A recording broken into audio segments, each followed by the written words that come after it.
Hello दोस्तों, स्वागत है आपका अपने चैनल एग्जाम इज ऑन पे। तो फिर से मैं हाजिर हूँ 6 जुलाई 2021 के इंपॉर्टेंट इवेंट्स के साथ। आप कंप्लीट वीडियो ध्यान से देखें क्योंकि लास्ट में आपको 2 क्वेश्चंस के जवाब देने हैं। आज का पहला क्वेश्चन है हाउ यीफेन द्वारा विमेन्स स्पीड चेस चैंपियनशिप को जीत लिया गया है। आपको बताना है ये किस कंट्री से बिलोंग करती हैं।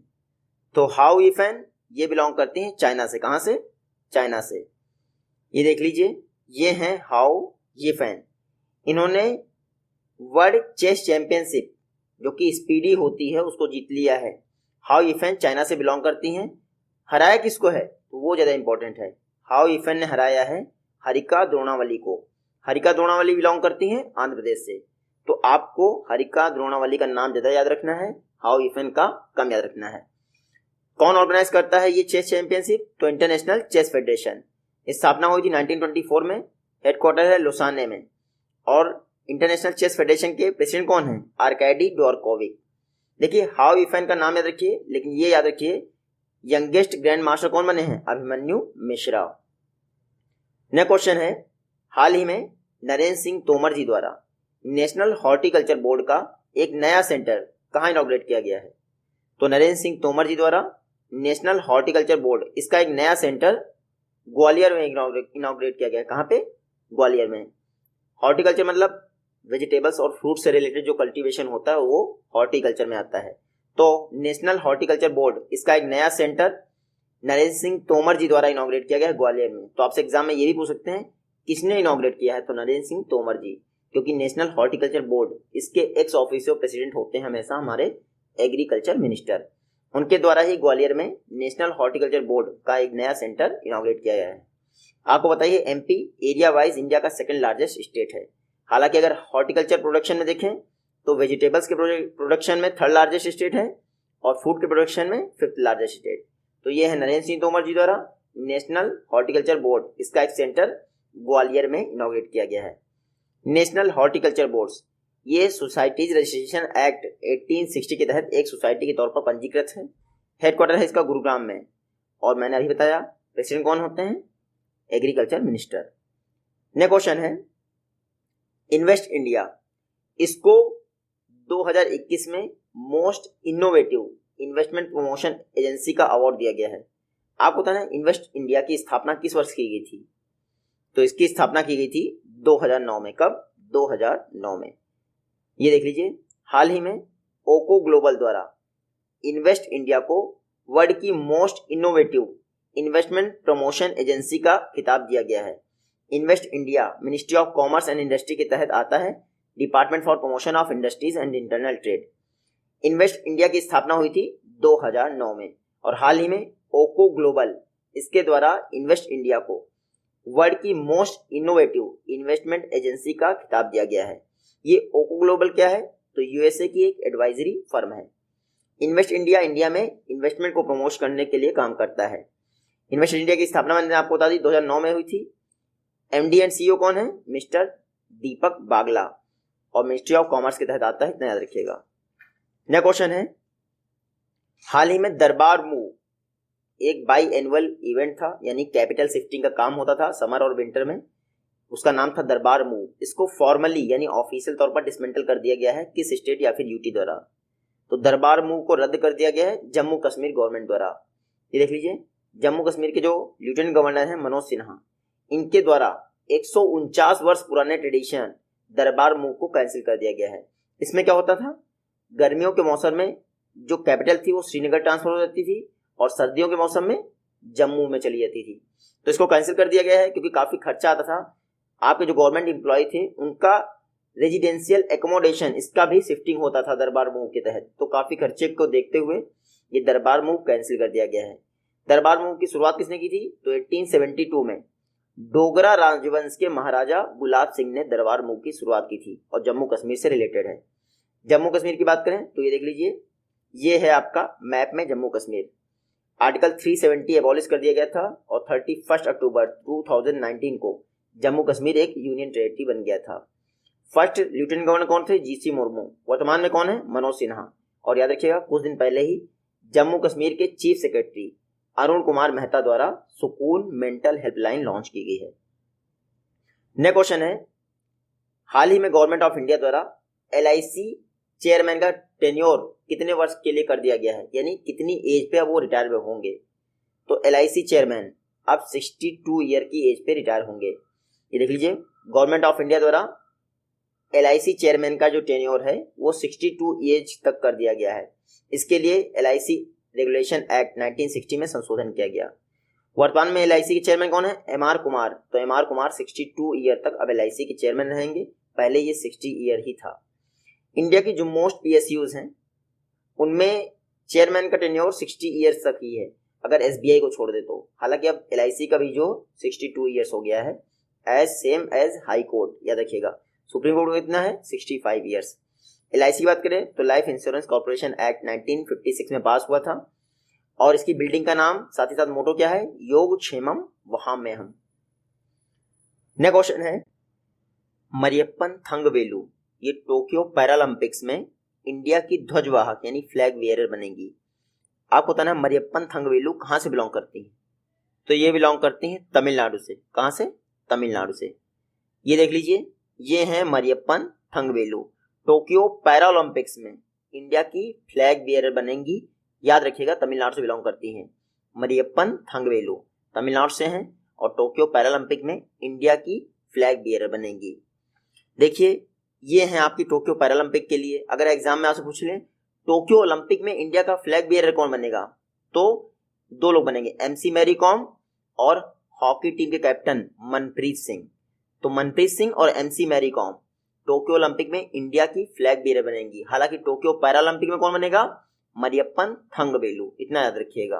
और कुछ दिन पहले मैंने आपको बताया था MP जबीर इंडिया के फर्स्ट मेन प्लेयर बने हैं, यानी कि पुरुष खिलाड़ी हैं जो कि 400 मीटर बाधा दौड़ में पार्टिसिपेट करेंगे। इससे पहले PT उषा थी फीमेल प्लेयर। नेक्स्ट क्वेश्चन है, world association of kick boxing organisations इसका हेडक्वार्टर कहाँ स्थित है? तो वाको इसका हेडक्वार्टर स्थित है इटली में। कहाँ पे? इटली में। चर्चा में इसलिए है क्योंकि इंडिया का जो वाको इंडिया किक बॉक्सिंग फेडरेशन है, इसको नेशनल स्पोर्ट्स फेडरेशन की मान्यता मिल गई है। वाको इंडिया किक बॉक्सिंग फेडरेशन, ये वाको का एक पार्ट है, यानी कि उससे एफिलिएट हो चुका है। किक बॉक्सिंग क्या होती है? जैसे हाथ से बॉक्सिंग करते हैं, उसकी बजाय अगर आप पैर से बॉक्सिंग करें तो उसको कहते हैं किक बॉक्सिंग। तो वाको की बात करें, world association of kick boxing organisation 1976 में स्थापना हुई थी। इटली में इसका हेडक्वार्टर है। बाकी कुछ नहीं मिला विकिपीडिया पे, तो मैंने इटली ही ले लिया। नेक्स्ट क्वेश्चन है, एक बुक है जिसका नाम है Nathuram Godse the true story of Gandhi's assassin. ये बुक किसने लिखी है? नाथूराम गोडसे। ये बुक लिखी है आपके धवल कुलकर्णी ने। किसने? धवल कुलकर्णी। ये बुक देख लीजिए, नाथूराम गोडसे गांधीज असैसिन। याद रखिएगा, बस इतना ही, धवल कुलकर्णी ने लिखी है। गांधी जी का मर्डर कैसे हुआ, दोनों जो एंड थे, यानी गांधी जी का व्यू क्या था और नाथूराम गोडसे का व्यू क्या था, ये सब कुछ बताया गया है इस बुक में। तो नाम याद रखिएगा, नाथूराम गोडसे गांधी असोसिएशन पर बुक है, लिखा गया है धवल कुलकर्णी जी के द्वारा। नेक्स्ट क्वेश्चन है, Sirisha Bandla second Indian born women है जो कि फ्लाई करेंगी स्पेस के लिए, यानी अंतरिक्ष में जाएंगी। आपको पता है सिरिसा बंदला कहां से बिलोंग करती हैं? तो ये बिलोंग करती हैं आंध्र प्रदेश से। तो सिरिसा बंदला सेकंड हो गई। फर्स्ट कौन थी? कल्पना चावला। ये देख लीजिए, ये हैं सिरिसा बंदला। कहां से बिलोंग करती हैं? आंध्र प्रदेश से बिलोंग करती हैं। सेकंड इंडियन बॉर्न वुमेन है जो कि स्पेस में जाएंगी। एक कंपनी है वर्जिन गैलेक्टिक, इनके द्वारा 6 स्पेस ट्रेवलर्स को लॉन्च किया रहा है। उसमें है आपकी एक सिरिसा बंदला। VSS यूनिटी एक मिशन है, उसके तहत इनको स्पेस में भेजा जाएगा। न्यू मैक्सिको से ये मिशन लॉन्च होगा और Sirisa Bandla second Indian women होंगी कल्पना चावला के बाद, जो कि अंतरिक्ष में जाएंगी। नाम याद रखिएगा, सिरिसा बंदला आंध्र प्रदेश से बिलोंग करती हैं। अंतरिक्ष की एक और न्यूज चर्चा में थी, अमेज़न के फाउंडर जेफ बेजोस पहले पर्सन होंगे जो खुद के रॉकेट से अंतरिक्ष में जाएंगे।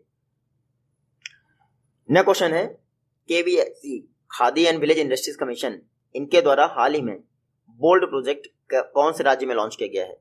तो बोल्ड प्रोजेक्ट ये लॉन्च किया गया है राजस्थान के उदयपुर में लॉन्च किया गया है बोल्ड प्रोजेक्ट। और एग्जाम में आपसे पूछ सकते हैं किस रिलेटेड है?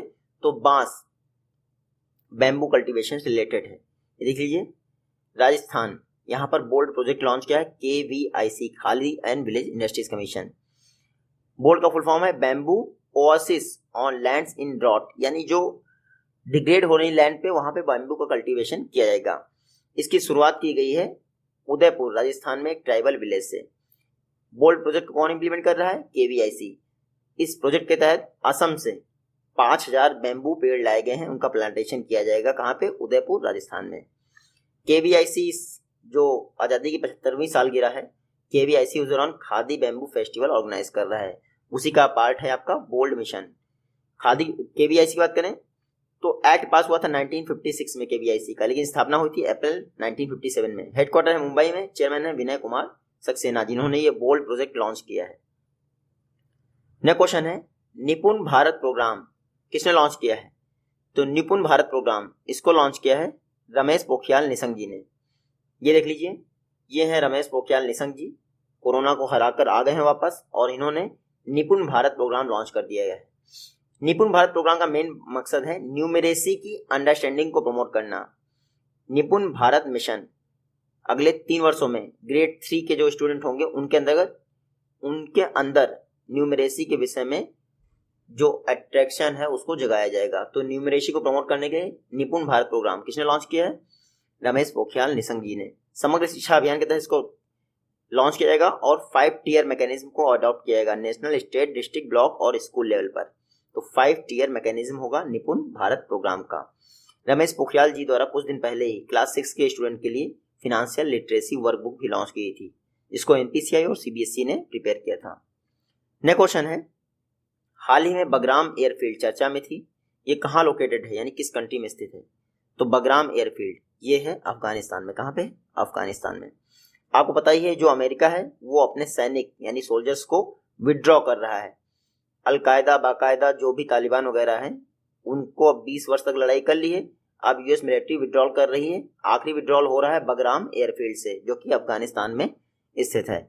देखिए, अफगानिस्तान की जो कैपिटल है काबुल, वहां पर US की जो एम्बेसी है उसके लिए लगभग कुछ ट्रूप्स रहेंगे, बाकी सारे विड्रॉल कर लिए जाएंगे। तो यहाँ आप मैप में देख सकते हैं अफगानिस्तान, ये देख पा रहे हैं आप, यहीं से है बगराम एयरफील्ड, जहां से आपका US अपने सैनिक जो है विड्रॉ कर रहा है। US ने कुछ दिन पहले ही अपना 245वां इंडिपेंडेंस डे मनाया है 4 जुलाई को, और आज़ाद कब हुआ था USA? 1776 को। सबसे ओल्ड डेमोक्रेसी है USA। नेक्स्ट क्वेश्चन है, national high speed rail corporation limited, national high speed rail corporation limited, इसके नए MD कौन बने हैं? तो इसके नए MD बने हैं सतीश अग्निहोत्री। कौन? सतीश अग्निहोत्री। ये देख लीजिए, ये हैं सतीश अग्निहोत्री, ये national high speed rail corporation limited के नए MD बने हैं। सतीश अग्निहोत्री, इनको 20 वर्षों का एक्सपीरियंस है, इससे पहले रेल विकास निगम लिमिटेड में CMD थे। तो नाम है देखिएगा सतीश अग्निहोत्री। ये NHSRCL के MD बने हैं। NHSRCL ये रेलवे की एक पब्लिक सेक्टर एंटरप्राइज है, 2016 में स्थापना की थी। NHSRCL यानी national high speed rail corporation limited बहुत चर्चा में है, क्योंकि इंडियन ग्रीन बिल्डिंग काउंसिल के साथ मिलकर वर्ल्ड में पहली बार high speed green rating system को अडॉप्ट किया है इन्होंने। तो वर्ल्ड में पहली बार high speed green rating system किसने अडॉप्ट किया है? NHSRCL, जिसके MD बने हैं सतीश अग्निहोत्री। नेक्स्ट क्वेश्चन है, सलाम दिल से इनिशिएटिव ये किस बैंक ने लॉन्च किया है? तो सलाम दिल से इनिशिएटिव ये लॉन्च किया है HDFC बैंक ने। देख लीजिए, डॉक्टर्स के लिए यानी डॉक्टर्स को रिस्पेक्ट शो करने के लिए सलाम दिल से इनिशिएटिव लॉन्च किया है HDFC बैंक ने। कोविड क्राइसिस चल रहा था, तो इस दौरान कई सारी बैंक ऐसा इनिशिएटिव लेके आ रही हैं।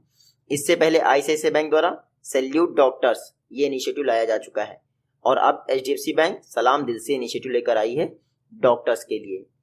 HDFC बैंक की बात करें तो 1994 में स्थापना हुई थी, हेडक्वार्टर है मुंबई में। MD एंड CEO कौन बने थे? शशिधर जगदीशन। HDFC की टैगलाइन याद रखिएगा, वी अंडरस्टैंड योर वर्ल्ड। हालांकि HDFC बैंक मार्केट कैपिटलाइजेशन के हिसाब से इंडिया की लार्जेस्ट बैंक है। नेक्स्ट क्वेश्चन है, उत्तराखंड के 11वें मुख्यमंत्री कौन अपॉइंट हुए हैं? अपॉइंट नहीं हुए हैं, शपथ ली है। तो उत्तराखंड के 11वें मुख्यमंत्री बने हैं पुष्कर सिंह धामी। कौन बना है? पुष्कर सिंह धामी। ये है पुष्कर सिंह धामी, ये उत्तराखंड के 11वें चीफ मिनिस्टर बने हैं। पिछले 4 महीने में ये तीसरा चीफ मिनिस्टर है उत्तराखंड का, पुष्कर सिंह धामी। उत्तराखंड की जो उधम सिंह नगर डिस्ट्रिक्ट है वहां की खातिमा कॉन्स्टिट्यूएंसी से ये एमएलए हैं। उत्तराखंड के यंगेस्ट चीफ मिनिस्टर बने हैं पुष्कर सिंह धामी, आपको याद रखना है, youngest chief minister. Pushkar Singh Dhami ने किसको रिप्लेस किया है? तीरथ सिंह रावल को रिप्लेस कर दिया है। उत्तराखंड की बात करें तो ये देख लीजिए, ये है आपका मैप में उत्तराखंड। कैपिटल क्या है? तो देहरादून आपकी कैपिटल है, ये गैरसैंण इसकी समर कैपिटल बनी है और पुष्कर सिंह धामी इसके नए चीफ मिनिस्टर बन गए हैं। उत्तराखंड की गवर्नर कौन है? बेबी रानी मौर्य। और इंडिया का ओल्डेस्ट टाइगर रिजर्व कौन सा है? जिम कॉर्बेट नेशनल पार्क, जिसका नाम था हैली नेशनल पार्क, पहले इसका नाम था, 1936 में स्थापना हुई थी। हाल ही में चर्चा में था क्योंकि जिम कॉर्बेट और राजा जी नेशनल पार्क को कहा गया है कि हर पूरे साल खुला रहेगा। नेक्स्ट क्वेश्चन है, कौन इंडिया की पहली फीमेल क्रिकेटर बन गई हैं जिन्होंने हाईएस्ट रन बनाया है क्रिकेट के सभी फॉर्मेट्स में? तो जानना पहचाना नाम जांची पर की क्वालिटी, मिताली राज। इंडियन क्रिकेट टीम की कैप्टन है मिताली राज। ये वर्ल्ड में क्रिकेट के सभी फॉर्मेट्स में सबसे ज्यादा रन बनाने वाली क्रिकेटर बन गई हैं। इंग्लैंड की जो कैप्टन है कैरलॉट एडवर्ड को इन्होंने पीछे छोड़ दिया है। तो मिताली राज सबसे ज्यादा रन बनाया है मिताली राज ने, कैरलॉट एडवर्ड को भी पीछे छोड़ दिया है इंग्लैंड की क्रिकेटर। मिताली राज हाल ही में इंग्लैंड के खिलाफ तीसरा जो फाइनल चल रहा था उसमें भी इन्होंने काफी ज्यादा रन बनाए। तो मिताली राज का नाम याद रखिएगा, इंडियन क्रिकेट टीम की कैप्टन, इन्होंने सबसे ज्यादा रन बनाए हैं। बीसीसीआई की बात करें, board of control for cricket in India, स्थापना कब हुई थी? 1928 में। हेडक्वार्टर कहाँ है इसका बीसीसीआई का? मुंबई के वानखेड़े स्टेडियम में। बीसीसीआई के 39th प्रेसिडेंट कौन है? सौरव गांगुली। सेक्रेटरी जनरल कौन है? जय शाह। आज का लास्ट क्वेश्चन है, आर्मी चीफ एम नरवणे द्वारा इंडियन आर्मी मेमोरियल, इसका इनॉग्रेशन कहाँ किया जाएगा? तो इंडियन आर्मी मेमोरियल इसका इनॉग्रेशन किया जाएगा इटली में। कहाँ पे? इटली में। ये देख लीजिए, एम नरवणे जी इटली की यात्रा पे हैं, यूके और इटली की यात्रा पे हैं, 2 देशों की यात्रा पे हैं। तो एम नरवणे जी इटली के कैसीनो में इंडियन आर्मी मेमोरियल का इनॉग्रेशन करेंगे। तो इटली के कैसीनो में, क्यों? क्योंकि सेकेंड वर्ल्ड वॉर के दौरान मोंटे कैसीनो के जो युद्ध हुए थे उसमें 5000 इंडियन सोल्जर्स ने अपनी जान गंवाई थी। तो कैसीनो इटली में आर्मी मेमोरियल का इनॉग्रेशन कौन करेगा? एम नरवणे जी। मैप में आप देख सकते हैं, ये है आपकी इटली। कैपिटल क्या है इसकी? सबको पता है, रोम इसकी कैपिटल है। करेंसी क्या है? यूरो। प्राइम मिनिस्टर है मारियो द्रागी। ये आज की वीडियो क्वेश्चन है, इजीली आप इनका जवाब दे पाएंगे। जल्दी मिलते हैं आपसे नेक्स्ट वीडियो में, तब तक के लिए टेक